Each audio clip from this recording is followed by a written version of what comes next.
Good day, everyone. Whatever time of day it is, wherever you are, welcome, welcome. My name is Chris Abani, and I am the director of the Program for African Studies at Northwestern University. This is it is the oldest program of African studies in the United States and quite possibly worldwide. It started way back in 1948. That was just a year before I was born. But I'm just kidding. I don't have that kind of medicine.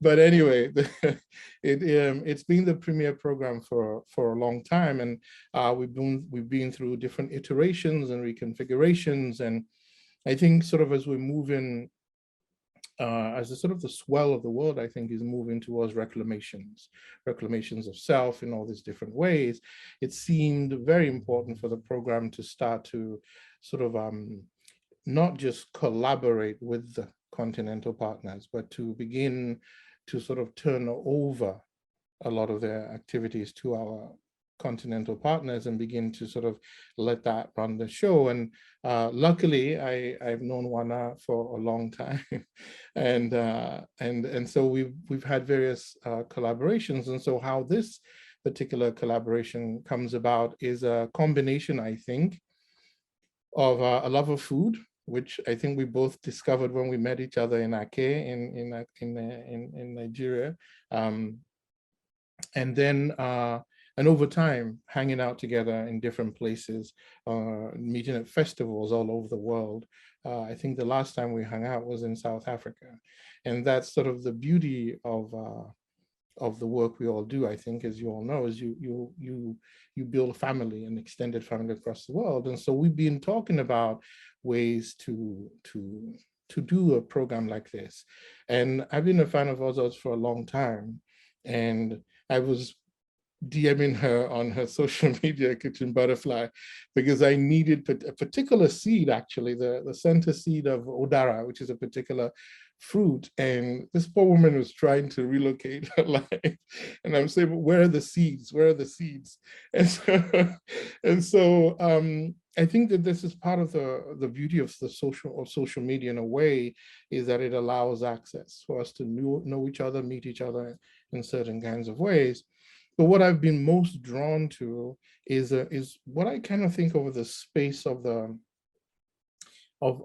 communal intellectual. So it's people who have kind of intellectual rigor, they have community connections, they have a creative joy in the things they make.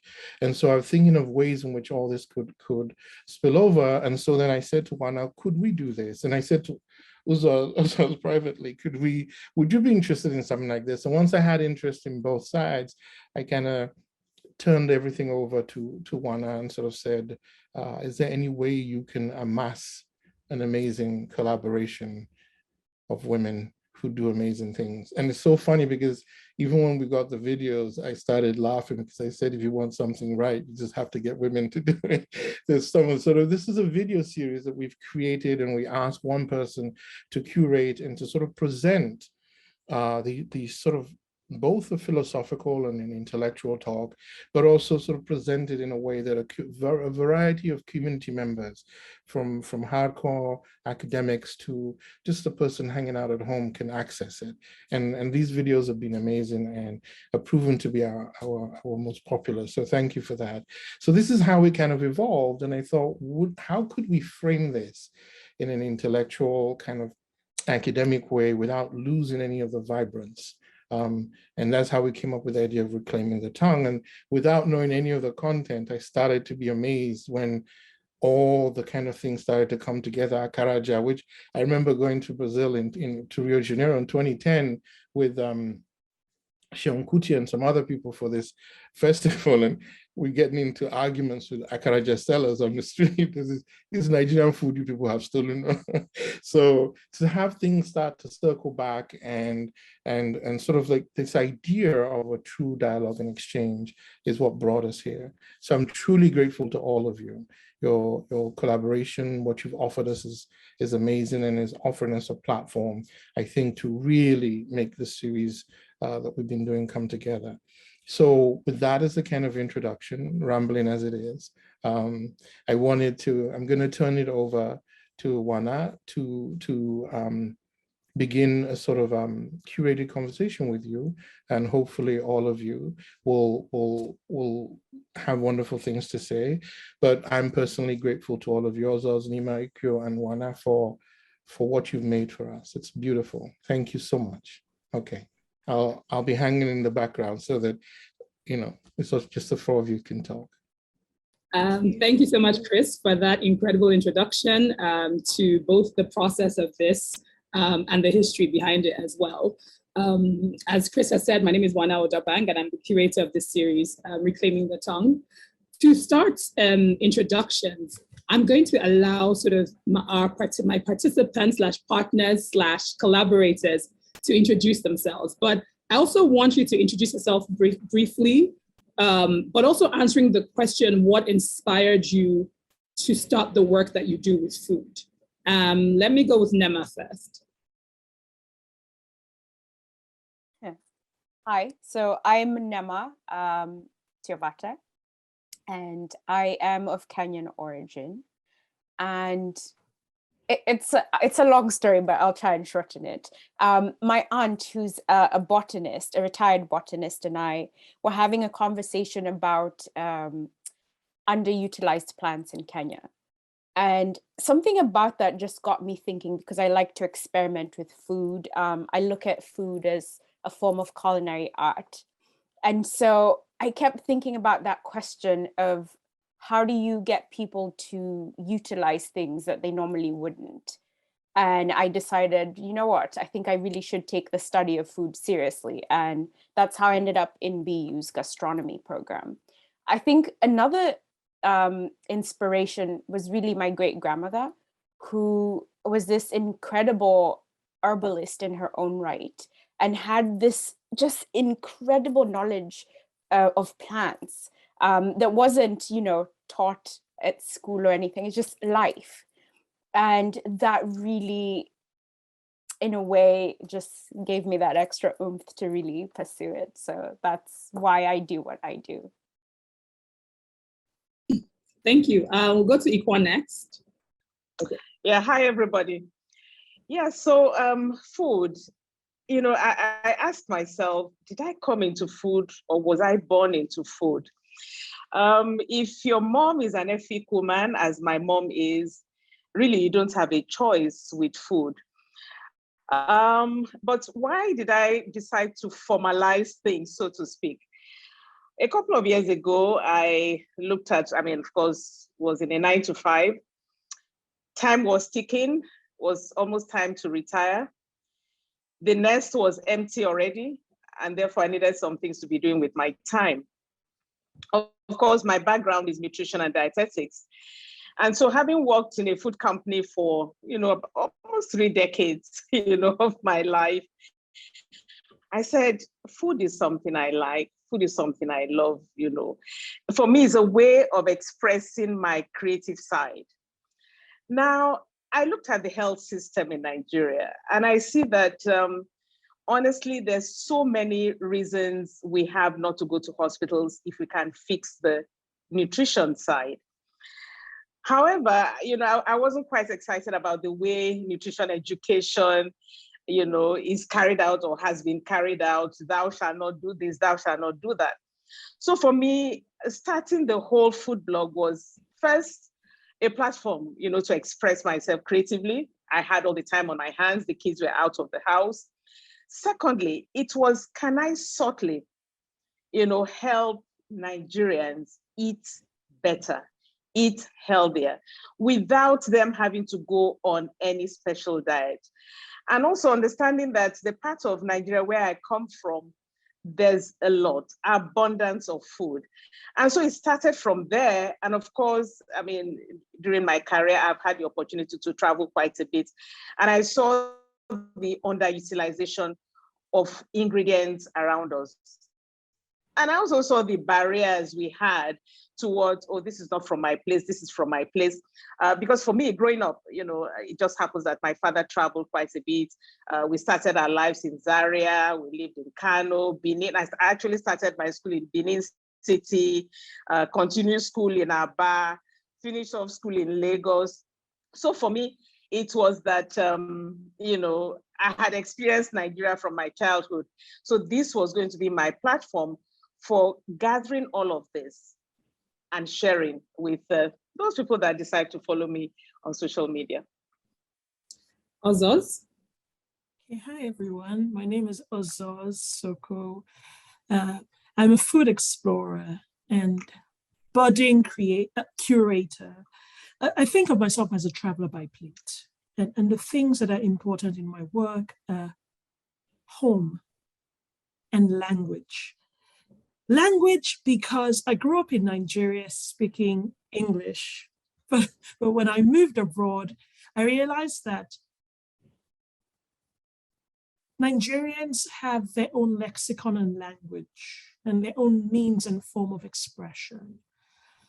And I quite often didn't see equivalences that I thought existed. So I would see differences in how culinary techniques were presented in European cuisines, culinary techniques that also existed in Nigerian cuisine. And the disparity was one was seen as gastronomy and the other was seen as ethnic cooking. And I was puzzled by the strength and by the power of language. And the connection of language to a sense of identity, a sense of place, and importantly, a sense of self. I think that, you know, in exploring my sense of self, my sense of who I was as a Nigerian in Nigeria, a Nigerian abroad, a Nigerian considered a Black person who didn't feel Black, a Nigerian kind of compared with African Americans who didn't feel like I felt Nigerian and I am Nigerian. And I found out that through exploring words, how they come together, how they create space, how they develop community, and most importantly, how they bring people together with food as the main ingredient has been transformative for me. And so yeah, my work is around, you know, ingredients, language, and reclaiming self. I'm really excited by a lot of the things that you've all mentioned. You know, Neema's talked about this idea of utilizing food in many other ways, right? Iquo, you talked about nutrition, education, and Ozoz, you talked about traveling by place and the idea of language. And one of the interesting things that comes to me as well in all of these conversations is this thing around erasure and sort of the demonization of our own food, and essentially a kind of food imperialism. And I'm in, so you know, when I think of parts of what Iquo has spoken about, I think about even in terms of diet culture, how our food is, we are being told that our food is not good for us. So we have to eat differently if we are going to be healthy. Ozoz, I'm also thinking about even language around food beyond, you know, what you said about gastronomy on one side and ethnic cooking on one side, but also how things are described in Western terms to describe. So, you know, the language around even our own food is oftentimes Western to describe our own food as well. And so with saying all of that, I wanted to just talk about, you know, how it is that we're also erased from the discourse of cooking, especially the intellectual side of food globally, when Africans have contributed so much to the culinary canon and to the ways in which people cook around the world. And so I just want to know your thoughts and your feelings towards this idea around sort of erasure and demonization and whitewashing when it comes to Africans and our food. I'll start with Neema's looking, you look like you have a lot to say. I'm thinking about it. By that question, like, so I'm gonna start with you. Woo, okay. I have a lot of feelings. I'm going to see if I can organize them. Express yourself, don't repress yourself, as I like to say. Exactly. So erasure, I think, obviously, we know why that's the case, right? Colonialism, really, that's the thing.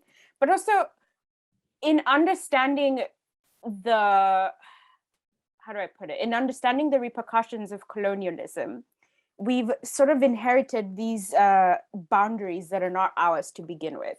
So the thing I've discovered in Kenya is that we also do it to ourselves. So that you say, this is the reason where when I was talking to my aunt about underutilized plants, some things are viewed like there's very clear lines that we don't eat that, that's that tribe's. We don't do it this way, that's not how our tribe would do it, that's so-and-so's tribe. And there's no room also to allow just this exchange of ideas as well, like culturally. So that I think is, we have to figure out a way to not, I know this is like really simplified, to not do that to ourselves, because we're also denying ourselves ancient histories that belong to us in saying that, oh no, that's so-and-so's. But before those boundaries were drawn up, you had your own way of living. I hope that answers the question. Yeah, sure. Thank you for that. Ozoz, I'll go to you. Neema says something that resonates, and I think Iquo also said it, and it's this idea of this boundaries that have been created, this kind of almost distinct geographies where things are presented in absolutes. But I think that two things can be true at the same time, that we can both have our own food, our own cultural food, preserve it, and also be open to exploring and enjoying other people's foods. And so the journey of looking back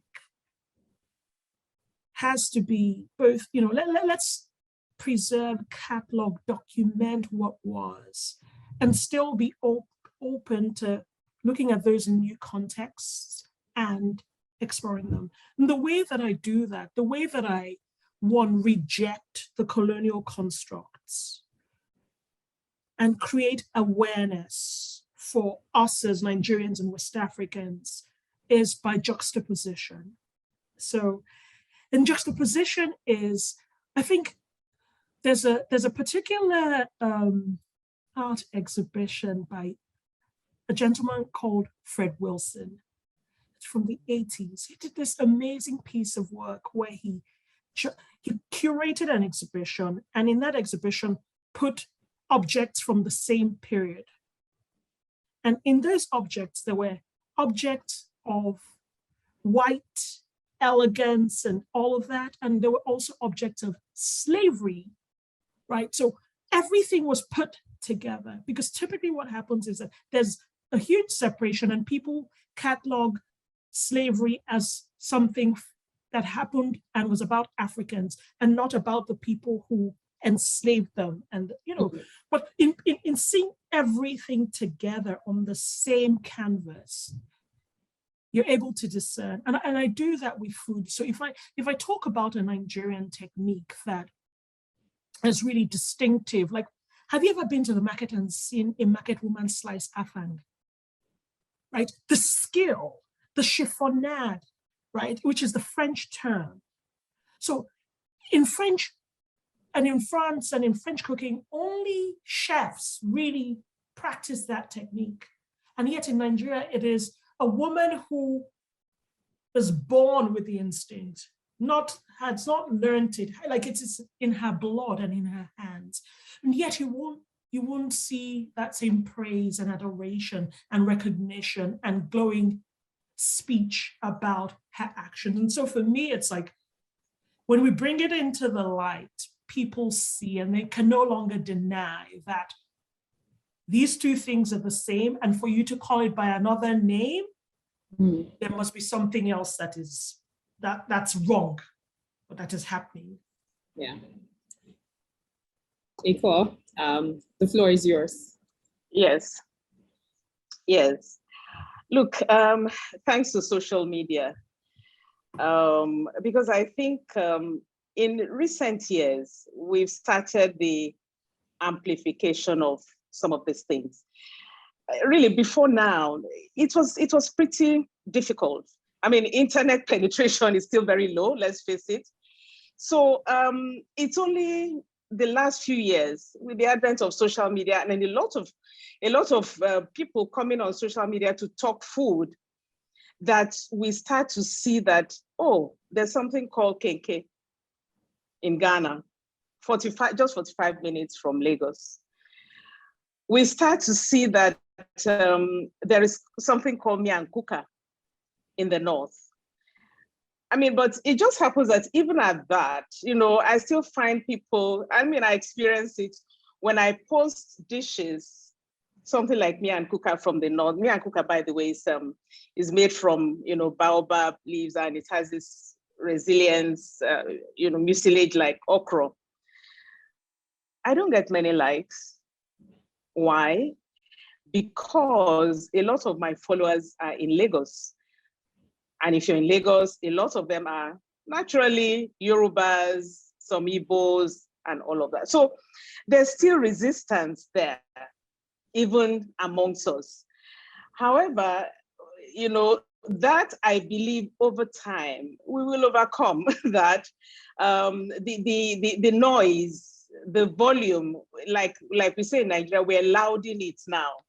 And therefore, people have no choice but to, hear about banga. I mean, banga, who spoke about banga a couple of years ago? But now, every foodie, I mean, if you've not featured banga on your handle, then, I mean, you're not a Nigerian food blogger.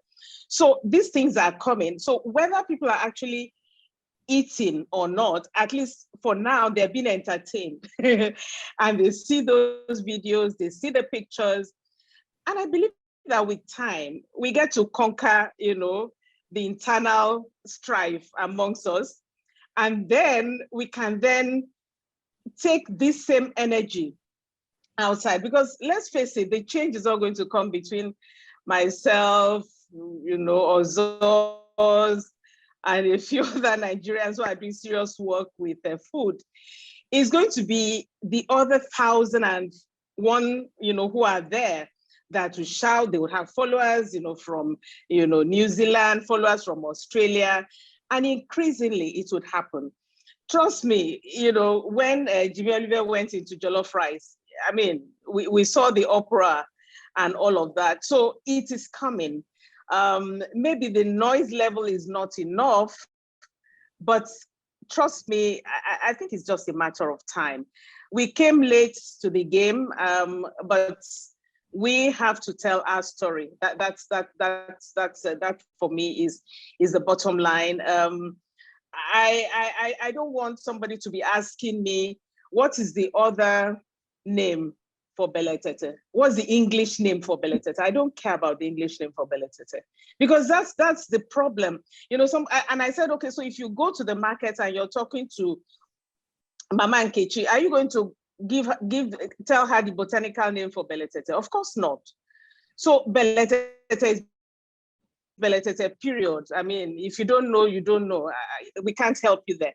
However, when we continue, I'm shouting beletete. When I shout beletete, Ozoz, somebody somewhere would go and Google it, because most of these things are there. So let nobody come and tell me to be giving English name for things that don't even have botanical name, not to talk of English name. Ozoz, I want to hear your take on this, because you're somebody who's work. Who will publish all the names? No, but your work, you do a lot of work in also translating, I find, right? You do a lot of work in translating our food to as a means of connection, I believe. As a means of bringing people together. So you said, you're bringing people together on a plate. And so there is always this conversation, especially on the internet, about egusi is egusi. It's not don't call it melon seeds. You said your work is about language, and I've seen how you give with your blogging. You're always inviting, and I want to know your take on that whole idea. It's one of those things that has me in a dilemma sometimes. What's the dilemma? The dilemma is the existing systems and structures were not created by me or people who look and think like me. Yet, I want people, yet most of the well-established channels for people to learn about my culture and cuisine, unfortunately, has to use the roads and the maps that are laid out. And some of those maps call for a certain depth of knowledge, a certain catalog. For me, it's about reference, right? We're becoming an increasingly globalized society, even as we remain in Nigeria, remain in different parts of the world. But I want my children who might not have the same obsession I have with food to still be able to go to the internet, my blog, wherever, when they are in someplace in the world, and still be able to find out via the common accessible language, which often is botanical names, to kind of approximate that flavor that they want, that texture, you know, that ingredient. So for me, it's a way, it's like being constrained by the existing landscape that is the most broad, that is the most widespread, right? And for me, also, it began as a way of looking for things when I wasn't at home. Like, so wanting to find bangastic or borumbebe, not knowing what it was, right?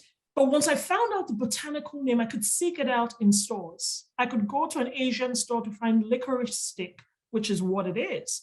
And so for me, it's part bridging the gap, part standardization, part creating awareness, part reference. It's many things, and none of them are simple, clear-cut, easy. Is this idea of being able to stay in this space where at the core, you're the same, but sometimes you're being tugged in so many different directions, and you have to kind of choose what is most important. Neema, thank you very much. And I see your catch-22 situation every now and again. Neema, you're doing a master's in gastronomy. And this is very interesting for me because I still go back to one of the questions I asked about, you know, the place of Africans in sort of global culinary intellectualism, that those discussions, those spaces. Do you think that there are enough Africans in that space? I mean, I feel like we know the answer to that. But why aren't there? That's the other question. As I said, considering our contribution to global cuisine, both from South America to the American South to the Caribbean, to parts of Europe as well. Good question. It's interesting too, because as far as I know, I'm probably the only African in the program currently. That's not saying much. And so usually this is also a big frustration in academia. Usually my research projects require a different workaround because they always want me to follow a very regimented path of research. And I'm like, look, I'm from a culture that has had so much taken from it. Like they don't pay attention to oral traditions, not our material culture. So you're going off of work that is essentially put out by who colonized you, which is always going to be skewed and not in your favor. And so it's a very, it's a bit disheartening too, a little, but there's hope. And like you know, for you guys in West Africa, you have a lot of interest. I don't know what's happening on Eastern Africa. Like I don't know if we just don't care enough. I've had conversations with professors who are just like, look, I have a paper that's interesting on some culinary element in Eastern Africa, but nobody's interested, so I haven't published it. And if people are hesitant to publish their work, then I have nothing to sort of build on, right? So I have to figure out a way to reconstruct something with like limited resources. There needs to be enough, like more people, obviously, and academia is just, I'm finding, not welcoming or embracing of cultures that are not, like European. Do you feel, saying that now, do you feel like, especially the fact that we all work with social media, it's created our own sort of space for a different kind of culinary intellectualism? Yeah. And a different kind of way of accessing community and relating to community. Do you feel that way? Do you feel any kind of respite, so to speak? Oh, absolutely. I think it's definitely going to change too, because there's the movement to decolonize is not starting with us. It's always been in the works, and we're sort of, on that bandwagon, so to speak. I think that there's a lot of interest, but also in that interest, there's a lot of unlearning and relearning that needs to take place.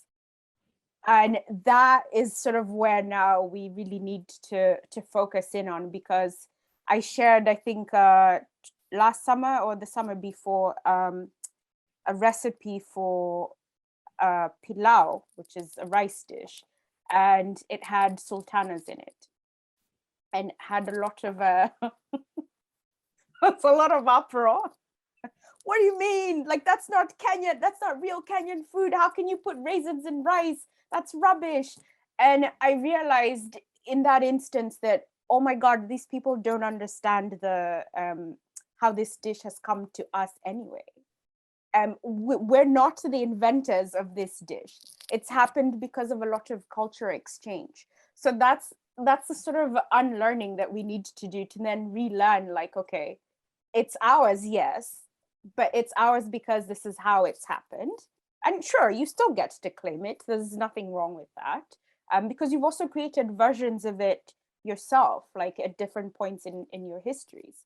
So yeah, there's a lot of work to be done. I think I am excited because in my journey, I'm still trying to figure out what that looks like. And that's the part that really excites me.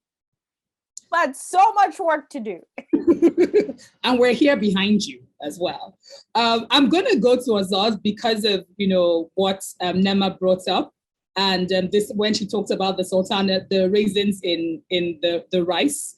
And I feel like you're someone who also plays with food quite a bit. You are deconstructing, you're reconstructing, you're adapting, you're playing around, you're having a good time with it. And you've received your own backlash, right? Hey.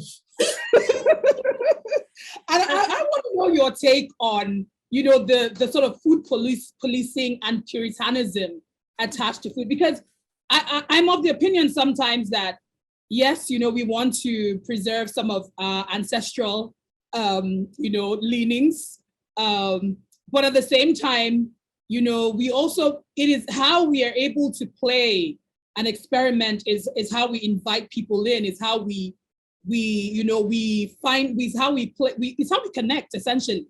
So I want to know your take on that, and the idea of food policing. Okay, so I think there'll always be food police. Great. But there are a number of things for me about this. There's me as the individual who takes her hard-earned money. In fact, anyhow I get the money is my business. Who takes her money, goes to the market, spends her time in the kitchen. I reserve the right to do respectfully as I please. There's me as a lover and a celebrator of Nigerian culture and cuisine. So there's that part of me that is focused on unearthing, on reclaiming, on documenting and preserving all that we lost.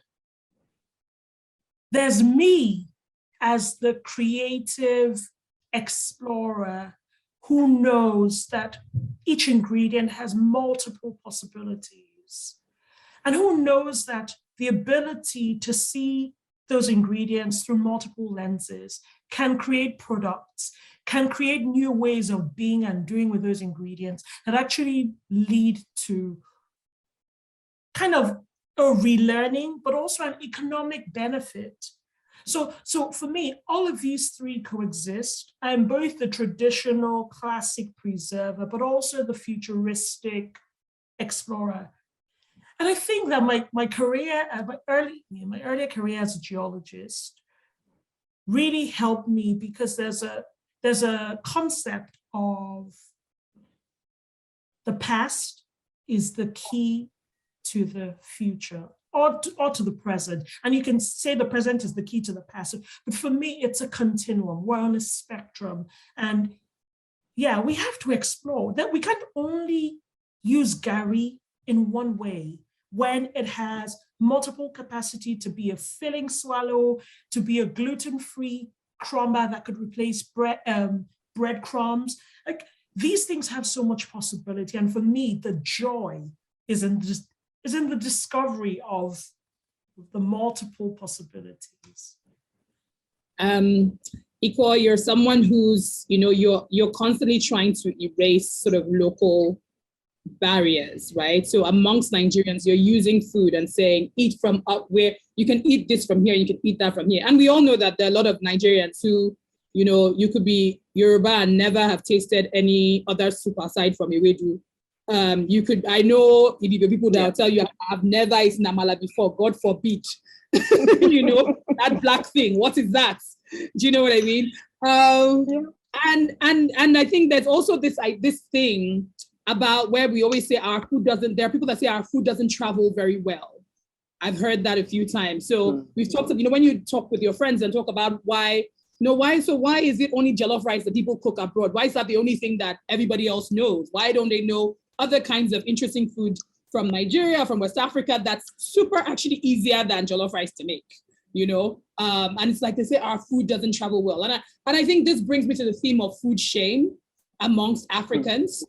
I know that you've also discussed this on your podcast with your daughter as well, who's also a cook too. So I want to know your take on food shame, particularly for us Africans, because I think that it's creating a kind of barrier for us to even participate in our own history and our traditions on a sort of diasporic level. Yeah, okay, Wana, I think before I answer this question, let me backtrack a bit to where Ozoz stopped. Let me put on my marketing cap now. Look, what will happen ultimately is that people will catch up. Remember when noodles came into Nigeria? I was the brand manager for handling that, product for my company then. And we struggled. And I remember standing in front of the MD and, him telling me, look, you've put up all the defense that you can. We can't go on with this project. We're losing money on it. Finally, we sold the equipment to the major player in the market. Today, every young mom depends on this product, I mean, somebody like my mom would tell me then that, what are these things that look like worms, So look, if I'm adding raisins to jollof rice, like we say in Nigeria, they'll be fine. People will catch up. And by the way, you find out that, from what I have seen actually, whilst these police are policing you online, they then go behind and adapt what you have just shared with them. So that's that. Now, as for food shame, again, I go back to the fact that many people hadn't seen, they didn't know what fufu was like. Now we wake up one day and everybody is putting egusi and pounded yam or eba or cassava fufu in front of them and learning how to eat fufu. We are coming. That alone for me is a barrier that is already breaking, but we ourselves have to be that, committed to being proud of our food. But I must say that, I have a bit of jitters where a young lady goes to a restaurant and what she wants to order, because she has her designer bag there, her nails well made. She's dripped in designer from head to toe. She's not really about to dig into pounded yam and afang. She would want, you know, a ravioli, something nice and dainty looking on her plate.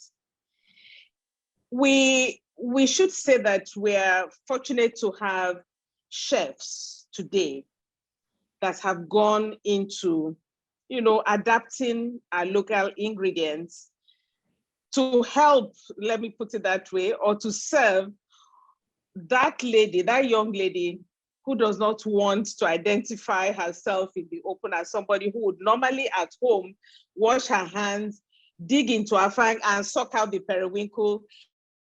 And in the meantime, she's tying wrapper over her chest. Sitting on the floor. So sitting on the floor, you know, and cracking from the all the brisket bone, you know, molding her gari, you know what I mean. So, but I think it also has had to do with the way our food had been presented, you know, over time. You know, all we did then, the pictures we saw were food just slapped on the plate. And so one of the things I had, you know, told myself from the get-go is that, I mean, the first window to our food are the images we put out there. So before people start to talk about the intellectual side of our food, they see first. And so what are they seeing? Are they interested in what they're seeing? Are we presenting it in such a way that they get interested in what they're seeing? So for me, the work is in our hands again. It's back to us. How are we presenting our food? How we, you know, I mean, somebody looks at, I should present a Iquo Ukoh much as sometimes, you know, Iquo Ukoh is the most difficult thing to photograph. But, you know, by the time I'm photographing a Iquo Ukoh such that you look at it and you say, my goodness, what's that? I like to try this. Then, you know, we start to talk. So it's in our hands. But trust me, we are evolving. And I think as we get to do better in terms of our photography, in terms of our images, we start to attract attention, even in that small area, to our foods. But I think we need to cure ourselves as first before we then start talking about the people outside. You know, why should I go to a restaurant and I'm embarrassed to order afang even when I want to eat afang? Why can't I order afang and ask for water to wash my hands and enjoy my afang in this restaurant? Thank you so much. Neema, a lot of African food, and Africa is not a monolith because each different countries are colonized by different countries, which influences the foods they eat, beyond, of course, their own indigenous food or indigenous plants, indigenous crops as well.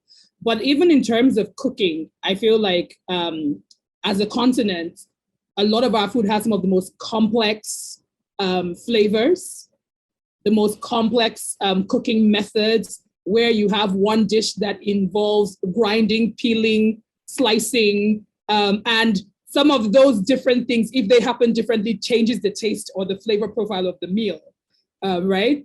And of course, a lot of these things are very natural to us. But again, you know, we're having this conversation with an institution, with an academic institution, and you're also part of an academic institution.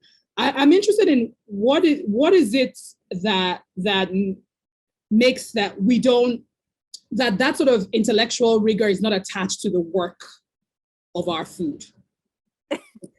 I think, first of all, we'd have to acknowledge it is a labor, but it's not seen as such because I think there's just a tendency to simplify things. So I'll give you an example. I was thinking about how in a lot of African cooking, smoke is an ingredient.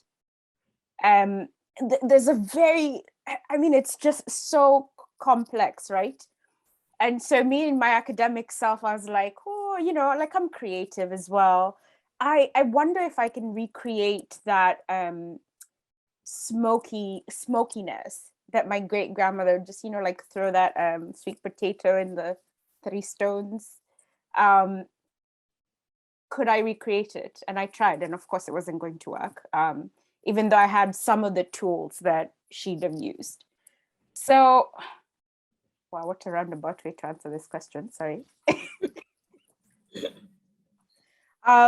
So I just think like, it's just that we're not taken seriously because they don't like, there's not a perceived value, so to speak, in our techniques, spice mixes, just like you've noted, complexities. I was telling, I think 2 weeks ago in class, I talked about how there's so many elements that me as a person who enjoys cooking, I don't know that I will master them in my lifetime. I'm trying. It's not a guarantee. And I mean, it's this sort of, I don't know, it's just like, it just angers me, I think, sometimes too, because I just think Africa has given the world so much and we don't get the credit that we deserve in that sense. And a lot of that extends to the techniques in particular, I think. It's just sort of brushed off, like, yeah. But there's a genius to it. Do you know, I also learned that when the Portuguese brought maize to Africa, they were not aware of nixtamalization. But Africans figured it out. Like, okay, this is what we need to do to be able to consume this thing. So that kind of knowledge is like, it's always been there. Like, it's a culinary genius. Let's call it what it is. Ozoz, I want your take on the same thing as well. What's your take on it? Yeah, so, you know, I think there's a lot that we have that we can no longer wait for the world to appreciate or proclaim. And this is where we need to raise a crop of people who are free to explore food through different lenses. And I'm talking about graphic designers and fashion designers and fabric artists who are using biology and food dyes to create colors and textures. I'm talking about collage artists, poets, musicians. For me, food is an integral part of culture, and it can't only be left in the kitchen, right? So part of the work that I see, the scholarship that needs to be done, goes from archiving to curating to expressing.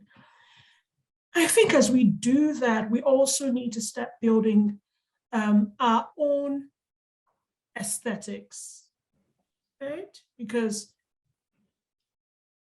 And creating space for our own aesthetics to fit in with global aesthetics, documenting our techniques. A few months ago, I worked with a couple of chefs, trained chefs, and I was making akara and they didn't know how to peel beans for akara, which it shook me to my core, because in Nigeria, most people know how to peel beans. So how then do you look down on a culture and a cuisine that knows how to process food at its very elemental levels, but then ascribe powers and gastronomy and accolades to people that don't know how to do that? For me, it's not about one or the other.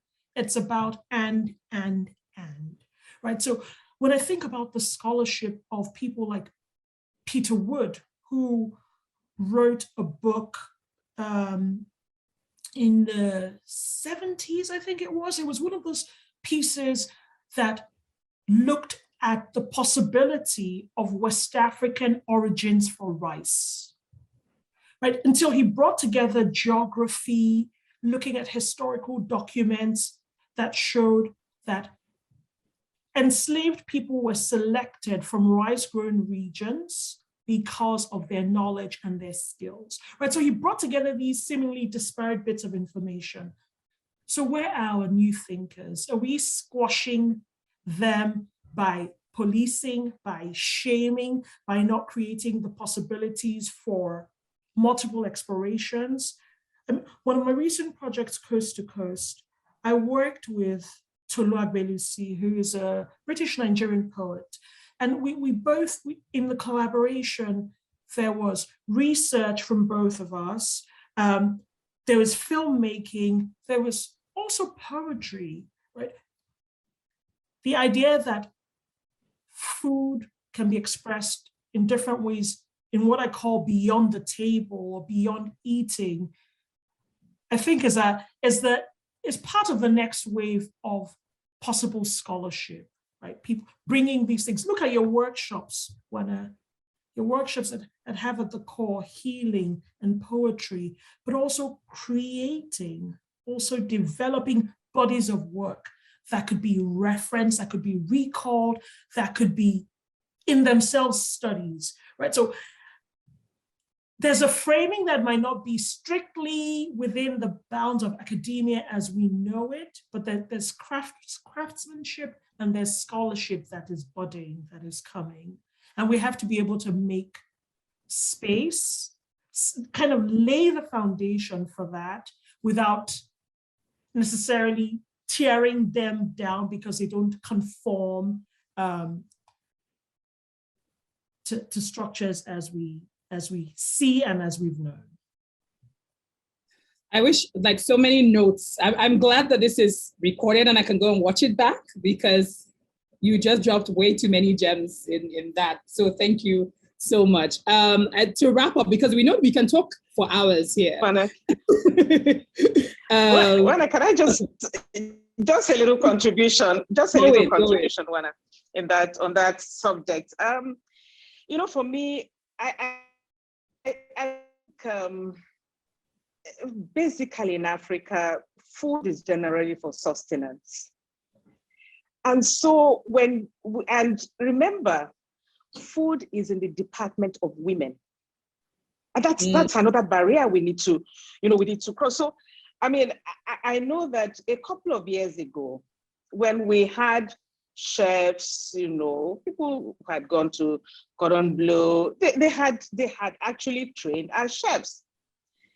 When those guys came back and, they had events to run, and you had a caterer who is just a home cook and just has decided to scale up his home cooking skill into entertainment, the client is asking, Mr. Chef, why are you charging this much? Is it not the same food that a caterer would come and charge me much less?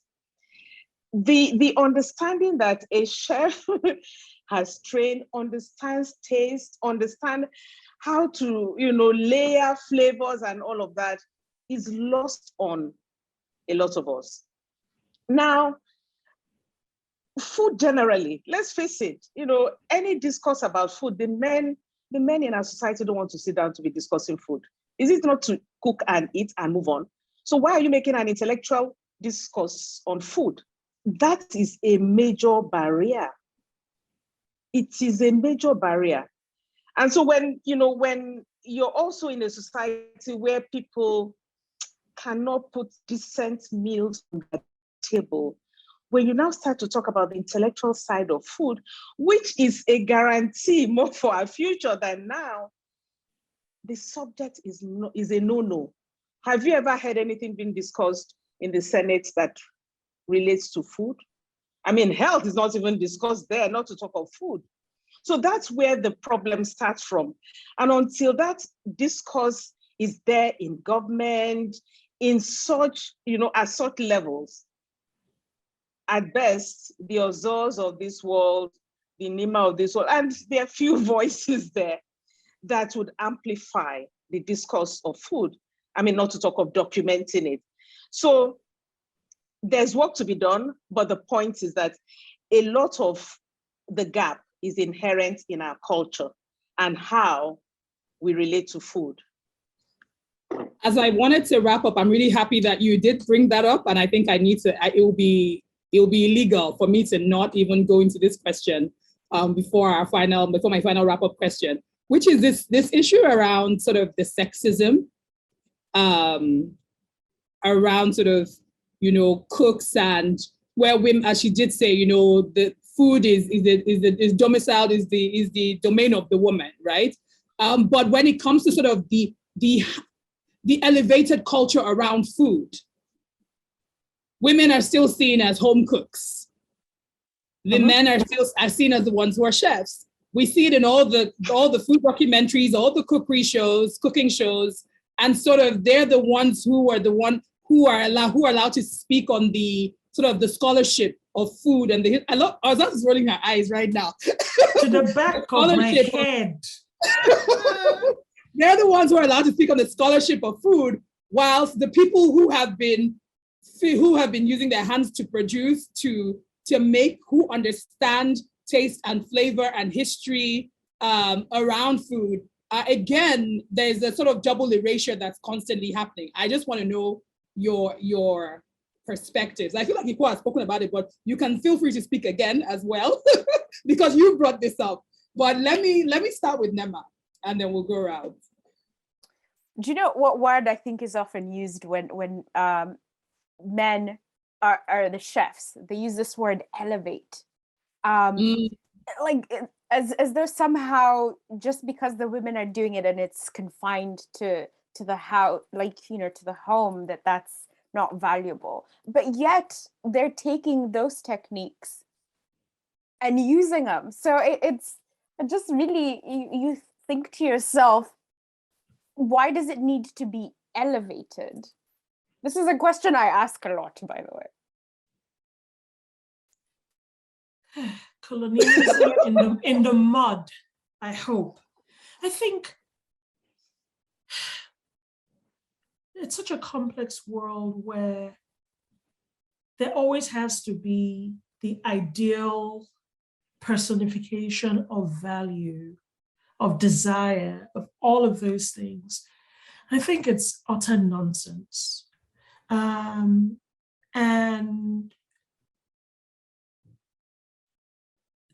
the dilemma is, when you speak, people say, I beg go, you're jealous, you're this, and I'm like, the beautiful thing again is coming into your own and knowing who you are as a person. And so, like I said, you cannot shame me, and no one can beat me. That time don't pass, right? And so for me, it's annoying, it's bothersome, and I will continue to celebrate people. I'll continue to provide support for people. Women will always be my priority because I know the struggle. I know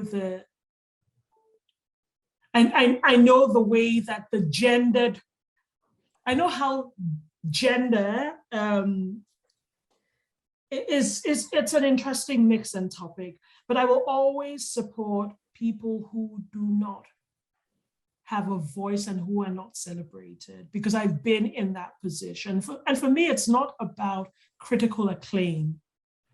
At the end of the day, it's about freedom and liberation for us all, that we're able to be in those spaces where we're living our truest selves. And I mean that from the depth of my heart, as cliched or as trite or as banal as it sounds, but where we're able to live lives that honor our truest selves and our truest desires, and where we're not shamed because we choose to sit in the kitchen rather than in the boardrooms of oil and gas companies or whatever, that choice is ours to make and deserves to be respected.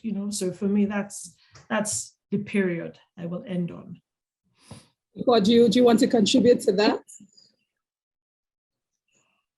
Yes. I think maybe I sit in a very privileged situation where I have marketed food and sat on the board of, I think, the #1 food company in the world, in Nigeria. I've sat on the board, the first woman to be on that board, and it's a food company. So maybe for somebody like me coming out to do food on my own, I mean, I'm not seen like, okay, she should be relegated to the kitchen. I mean, I still sit on boards of companies. today. I mean, they're not food companies, but I think it's about our language, what we do with food. You know, like I tell myself, I said, haven't we cooked enough egusi and and jollof rice of it? Can we do something else? So the more we have people doing other things with food besides, you know, turning pots of soup, I think we start to have some, you know, intellectual conversations around food, which is where myself and Atim, my daughter, started, you know, the food culture podcast. Just looking at things around Nigeria, the way we relate, you know, to food. But I think more importantly, I mean, going back to what Ozoz said, which is also something that I keep, you know, with me, which is that, can I just, if for nothing else, can I document something for my daughter who is, I think she's 26 now, the last one? Because just 2 days ago, we're having a conversation about, she's in Canada, she wants to cook afang and she cannot quite get the art of cooking dry afang because she doesn't know how to handle dry afang. I mean, she grew up with fresh afang all the time. So there we were discussing that. So guess what? If I'm providing her solutions for that, and she goes ahead to make afang in Canada, and she invites her white Canadian friends over, we're starting something. We're doing something different. So I think, yeah, we have to, you know, tweak our conversations around food. I think Ozoz is doing quite a great job, you know, in that respect. But also, Ozoz, be comforted, you won't have many followers. Trust me, you know, like they say, if you want to hide anything from Africans, write it. If you want to hide anything from, right? So when it gets intellectual, you lose, but you will have those who are interested. And for me, I said, well, maybe I'm too old to be gathering 1 million followers. I won't even know how to cope with them anyway. So let's do what we need to do and change the narrative. Thank you. And on a final note, I want, you know, this project is about reclaiming the tongue. And I want to know what reclaiming the tongue means for you and how you are reclaiming your tongue back. So Neema, I'll start with you. Reclaiming the tongue for me. I think it starts with a lot of unlearning, because I was thinking about this idea of decolonization, and decolonization has to start with self, because I was asking myself how or in what ways am I continuing to perpetuate colonial attitudes in a way that I'm not, you know, conscious of. And so that for me is where I start. And I'm thankful to have grown up and being able to speak my mother tongue. That's not usually the case for a lot of people my age. Spending a lot of time with grandparents, great-grandparents, being immersed in culture. So for me, it's reclaiming it too, is finding a way to integrate my ancestry with who I am today, with who I hope to be. And what does that all look like once it's put together? And that's what I'm in continual exploration of. Ozoz? Reclaiming the tongue for me is about learning to accept my Nigerianness and to speak the words that make me Nigerian, and that created me, crafted me, brought me to this place. It's also about respecting and honoring the desires of my tongue when it comes to flavors and textures. You know, when only pepper soup or pounded yam will do, when only banga soup will ache that, you know, will soothe that ache in my heart. So for me, it's both about words and about honoring, you know, my physical being, sustaining my soul. And it's about being bold to speak the words that might seem divisive, but really desire to unite and to bring awareness. So it's reclaiming the tongue for me is all of those things. And thank you for the opportunity to reflect on them, to articulate them, and importantly, to share them, and also to be in conversation and to learn and to see how all of your reclamations, you know, how we're all connected. Oh. Yes, for me, reclaiming my tongue is about bringing back some of those dishes that are just about to go into extinction, not because we don't have the ingredients to cook them, but just the way life of living in cities has turned us into. I look at the trend in food, and I see, when I travel out of Nigeria, I miss Nigerian food. I mean, not exactly organic, but near organic. And I'm telling myself, let me relish these. Let me relish making a koki, which you will not find, for Neema. By the way, koki is made from fresh corn, have palm oil leaves. And so for me, I want to continually relish my mom cooked.